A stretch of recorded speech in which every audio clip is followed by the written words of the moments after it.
நண்பர்களே வணக்கம். இன்னைக்கு நாம பார்க்க போறது ஒரு பிரம்மாண்டமான விஷயம்.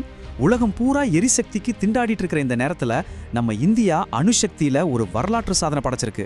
அதுவும் எப்படின்னா பெரிய பெரிய டெவலப்பான நாடுகளெல்லாம் முயற்சி பண்ணி தோத்து போன ஒரு டெக்னாலஜியை நாம இப்ப சாதிச்சு காட்டியிருக்கோம். ஆனா அதுக்கு முன்னாடி ஒரு முக்கியமான கேள்வி இருக்கு.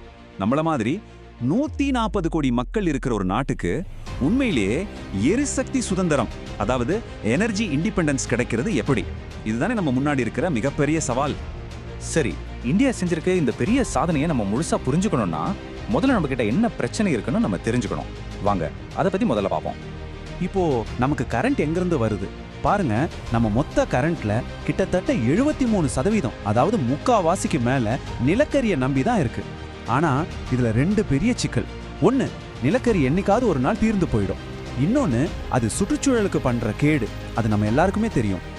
உடனே நீங்க சரி சோலார் காத்தாலாம் இருக்கேன்னு கேட்கலாம். அது ஒரு நல்ல ஆப்ஷன் தான். ஆனா அதுல ஒரு பெரிய பிரச்சனை இருக்கு. வெயில் அடிச்சாதான் சோலார் வேலை செய்யும், காத்தடிச்சாதான் காத்தால சுத்தம். ராத்திரி நேரத்துலயோ மழை நேரத்துலயோ என்ன பண்றது? கரண்ட் கட் ஆயிடும். அப்போ நமக்கு 24 மணி நேரமும் வருஷத்துல 365 நாளும் எந்த தடையும் இல்லாம கரண்ட் வேணும்னா அதுக்கு ஒரே ஒரு வழிதான் இருக்கு. அதுதான் அணுசக்தி. ஆனா நில்லுங்க, இங்கேயும் ஒரு ட்விஸ்ட் இருக்கு. அணுசக்திக்கு யுரேனியம்னு ஒரு எரிபொருள் தேவை. பிரச்சனை என்னன்னா இந்த யுரேனியம் நம்ம நாட்டுல ரொம்ப ரொம்ப கம்மியா தான் இருக்கு. அதனால நம்ம ரஷ்யா, கனடா மாதிரி நாடுகள் கிட்ட கையேந்த வேண்டி இருக்கு. ஆக நிலக்கரிக்கு பதிலா இப்ப யுரேனியத்துக்காக மத்தவங்கள நம்பி இருக்க வேண்டிய நிலைமை. ஒரு பிரச்சனையில இருந்து தப்பிச்சு இன்னொரு பிரச்சனையில மாட்டின மாதிரி இல்லது. அப்போ இதுக்கு என்னதான் தீர்வு? இந்த சார்பு நிலைய உடைக்க முடியாதா? முடியும். அதுக்கு தான் பல வருஷத்துக்கு முன்னாடியே ஒரு மாஸ்டர் பிளான் போடப்பட்டுச்சு. அந்த பிளானோட சீக்ரெட் வெப்பன் தோரியம். ஆமாங்க, நம்ம ஊர் கடற்கரை மணல்ல, குறிப்பா தென்னிந்திய கடற்கரை மணல்ல இந்த தோரியம் கொட்டி கிடக்கு. உலகத்துல இருக்கிற மொத்த தோரியம்ல கிட்டத்தட்ட கால்வாசி நம்ம கிட்ட தான் இருக்கு. நம்ப முடியுதா? இந்த மணலை வச்சுதான் நாம இப்போ மின்சாரம் தயாரிக்க போறோம். ஆனா இதுல ஒரு சின்ன சிக்கல். யுரேனியத்தை மாதிரி தோரியத்தை நேரடியா யூஸ் பண்ண முடியாது. யுரேனியம் ஒரு ஃபிஸ்ஸில் மெட்டீரியல், அதாவது அது தானாகவே எரிய ஆரம்பிச்சு ஆற்றலை கொடுக்கும். ஆனா தோரியம் ஒரு ஃபெர்டைல் மெட்டீரியல், அதுல ஆற்றல் இருக்கு, ஆனா அதை நாம தான் தூண்டி விடணும். ஒரு கம்பளி பூச்சி பட்டாமூச்சியா மாறினாதான் பறக்க முடியும் இல்லையா? அதே மாதிரி இந்த தோரியத்தை நாம முதல்ல பயன்படுத்தக்கூடிய ஒரு எரிபொருளா மாத்தணும். இதுதான் இதுல இருக்கிற பெரிய சயின்ஸ் சேலஞ்ச். இந்த சவாலை ஜெயிக்கத்தா நம்ம அணுசக்தி திட்டத்தோட தந்தை டாக்டர் ஹோமி பாபா 1950களிலேயே ஒரு ஜீனியஸ் பிளான் போட்டாரு.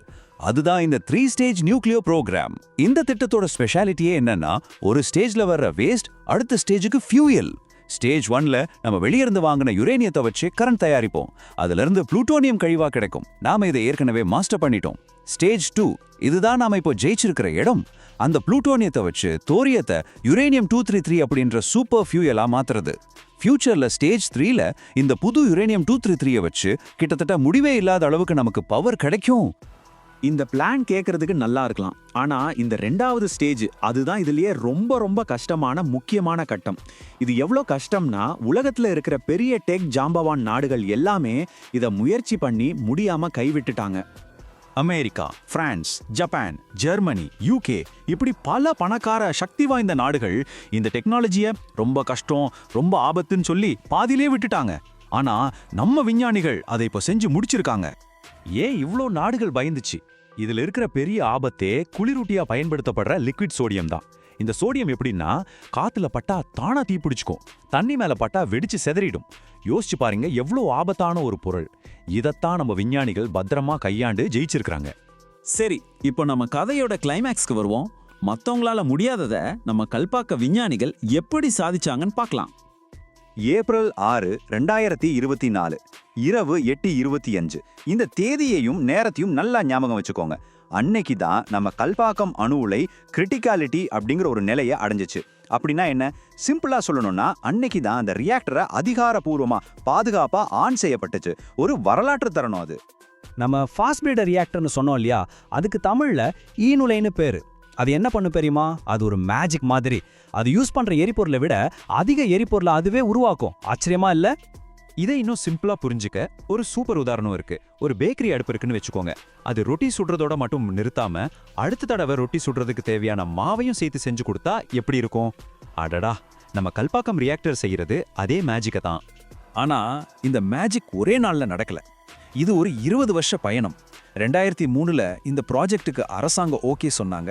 அதுக்கப்புறம் பல வருஷ ஆராய்ச்சி, பல சோதனைகள், எண்ணற்ற சவால்கள், இது எல்லாத்தையும் தாண்டி நம்ம விஞ்ஞானிகளோட விடாமுயற்சியால தான் 2024ல இந்த வரலாற்று வெற்றியை நாம் அடைஞ்சிருக்கோம். சரி, இந்த மாபெரும் சாதனையால இந்தியாவுக்கு என்ன லாபம், நம்மளோட எதிர்காலத்துக்கு இது எவ்வளவு முக்கியம்னு இப்ப பார்க்கலாம். 60,000, ஆமாங்க, 60,000 வருஷங்கள். சில கணக்கீடுகள் படி நம்ம கிட்ட இருக்கிற தோரியத்தை முழுசா பயன்படுத்தினா அடுத்த 60,000 வருஷத்துக்கு நம்ம நாட்டுக்கு பவர் கட்டுங்கிற பேச்சே இருக்காது. யோசிச்சு பாருங்க, இது ஏதோ 10-20 வருஷத்துக்கான தீர்வு இல்ல, பல ஆயிரம் தலைமுறைகளுக்கான ஒரு தீர்வு. அப்ப இதனால என்ன ஆகும்? இனிமே நிலக்கரிக்காக இறக்குமதி பண்ண வேண்டியதில்ல, யுரேனியத்துக்காக மற்ற நாடுகள் கிட்ட கையேந்த வேண்டியதில்ல. நாம உண்மையிலேயே எரிசக்தியில தற்சார்பு அடைஞ்சிட்டோம். அது மட்டும் இல்ல, இந்த டெக்னாலஜி இப்போ உலகத்திலேயே 2 நாடுகள் கிட்ட தான் இருக்கு. ஒன்னு ரஷ்யா, இன்னொன்னு நம்ம இந்தியா. இந்த வெற்றி ஒரு முடிவல்ல, இது ஒரு ஆரம்பம். இப்போ நம்மளோட எரிசக்தி பிரச்சனை தீர்ந்தாச்சு. அடுத்ததா இந்தியா இந்த உலகத்துக்காக தீர்க்க போற பெரிய சவால் என்னவா இருக்கும்னு நீங்க நினைக்கிறீங்க? உங்க கருத்துக்களை எங்ககிட்ட பகிர்ந்துக்கோங்க. மீண்டும் சந்திப்போம். நன்றி.